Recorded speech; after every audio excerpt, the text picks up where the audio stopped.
On my whiteboard, I have a diagram for question 3. It's not 100% accurate, but generally speaking, it doesn't have to be. So, we're faced with a condition about lengths. That is, the length of DG is equal to the length of DH. But there's no obvious way to work out these lengths. So, what it may be better to do is work with angles. This is likely to be successful because if DG is equal to DH, that is the same as saying that DGH is an isosceles triangle, so we would expect the angle DGH to be equal to the angle DHG. Now, let's work out some of these angles. We have a square here, and we know that the internal angle of a square is equal to 90 degrees.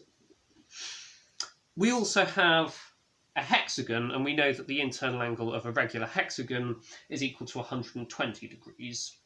So this angle here is equal to 30 degrees, which is the difference of 120 degrees and 90 degrees. Now, furthermore, since ABXY is a regular square, we know that all of the side lengths are equal, and similarly, all of the side lengths in the regular hexagon are equal. We probably don't need any more than that. So let's look at this triangle AFY. Since this angle is 30 degrees and these sides are of equal length, we know that AFY is an isosceles triangle. So the angle AFY and the angle AYF must be equal. So because angles in a triangle add up to 180 degrees, we can work out that these angles are both 75 degrees.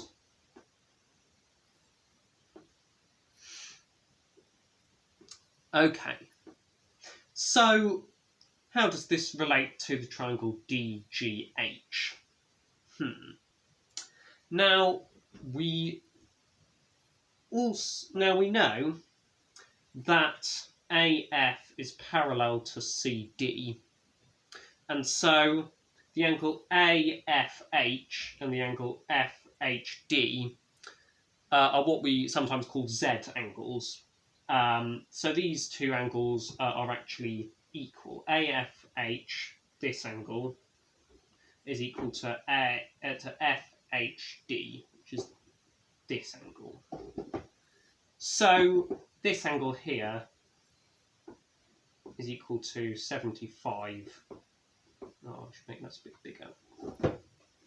This angle here is equal to 75 degrees.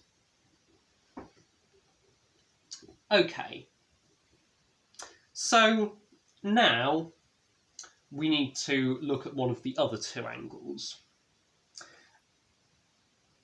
And we know that G lies on the line DX, but in fact DXB is a straight line. So this means that G lies on DB. So angle GDH is actually angle equal to the angle BDC. So we know BCD is 120 degrees because it's an angle of a regular hexagon. And for a similar,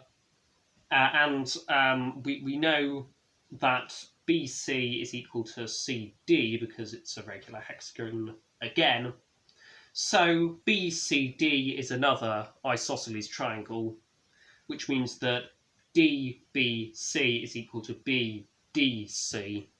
So angle BDC is equal to 30 degrees because angles in a triangle add up to 180, and 30 degrees is the only option that works.